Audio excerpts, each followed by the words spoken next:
Listen, I can explain.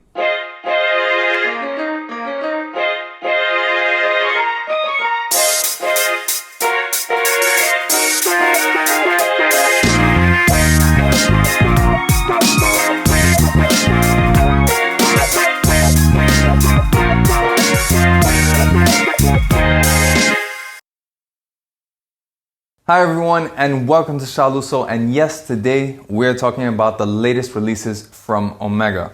Now, I'll get to sort of like the controversial, somewhat look-alike watches a bit later in the video, but first I want to talk about a watch that I think really not enough people give enough credit and has been kind of overshadowed, and that's the Speedmaster 57. Now, the Speedmaster 57 is actually a watch that I really love. I've wanted one for a long time.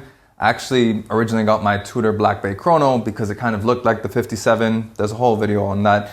But at the end of the day, I couldn't really get it because it was always too thick. But now Omega has fixed all of that. And they did by doing something that I think is like one of the most obvious things to do, which is they just took out the automatic component. Since the Calibre 9300 and 9900 series, they all have about 60 hours of power reserve anyway. It doesn't make that much sense to make an automatic because if you have it in a rotation, you're always going to be winding it again every time you switch out from different watches. So unless you switch out like every week or something like that, it's going to be pretty normal to wind it. So by doing that, they've been able to cut it down from being 16 millimeters thick down to 13 millimeters thick.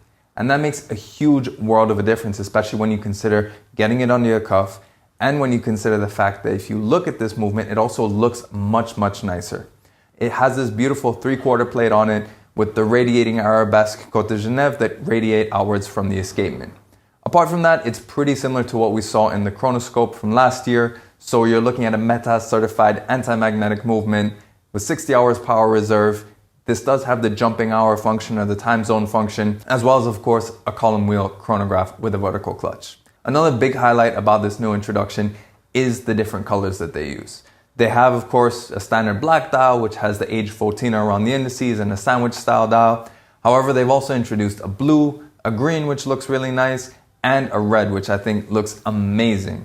I think definitely red is a color that is going to be more and more popular because everyone's already done blue to death. Green, of course, since the Hulk's hype, everyone has been getting in on the green train. That was a big color last year. I think red is probably the untapped color, so I'm really glad that they introduced that, and it looks really good. They also shrank it down from 41.5 to 40.5 millimeters. It's still 20 millimeters at the lugs. The proportions are much more friendly to a majority of wrists. The only real downside is that for some reason they decide to reduce the water resistance from 100 meters to 50. Now most people say it doesn't really matter, it's not a dive watch. But why would you take away when it was better before? And I think with the screw-down crown, they could have easily managed to retain that 100 meters water resistance, or at least a more secure 50 meters if they really had to go to that. Now coming on to, shall we say, the more controversial aspect of Omega's releases. Now, I think this brings up a really important topic, which is whether Rolex really, do they just own colors right now? Because you'll probably see a picture like this showing up on your screen on Instagram where everyone shows, you know, the new gold Speedmaster, the new green Seamaster, and the new Ultra Deep, all compared to a James Cameron Sea Dweller, the two gold Daytonas, and of course the Hulk. The thing is though, is that Rolex wasn't the first company to make a green dial. They weren't the first company to make a gold watch on a rubber strap.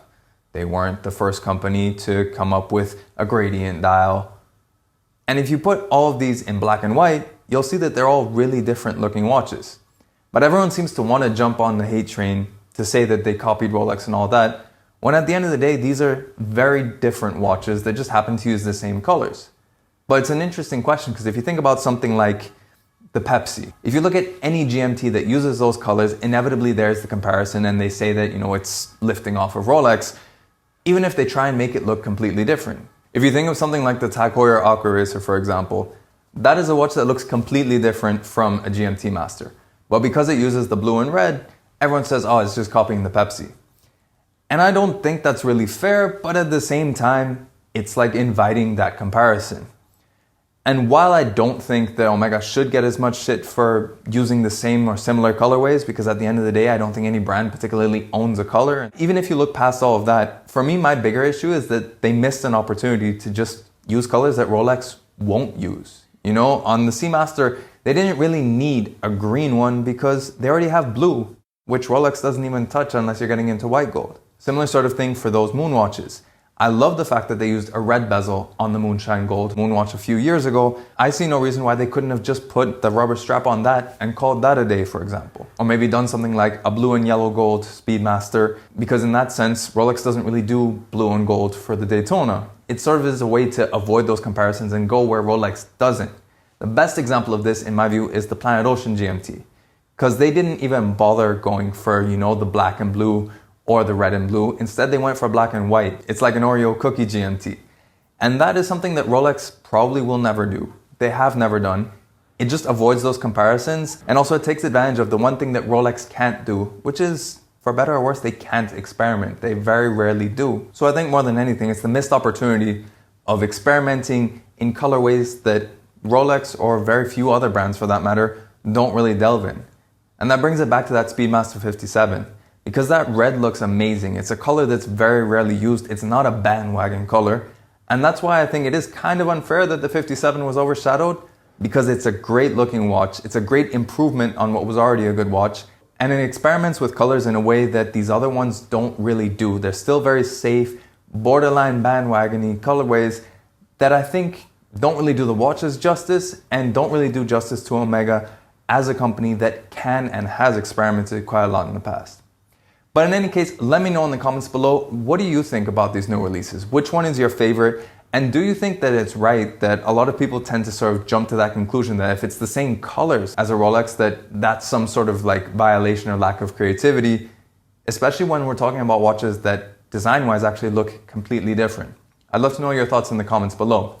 And of course, if you like this video, make sure you like it and share it. If you want to see more pictures and infographics of watches, make sure you follow me on Instagram at Shaluso. If you want to see more videos of watches, then make sure you subscribe to the channel and hit that notification bell as well. In any case, thanks for watching this video, and we'll catch you on the next one.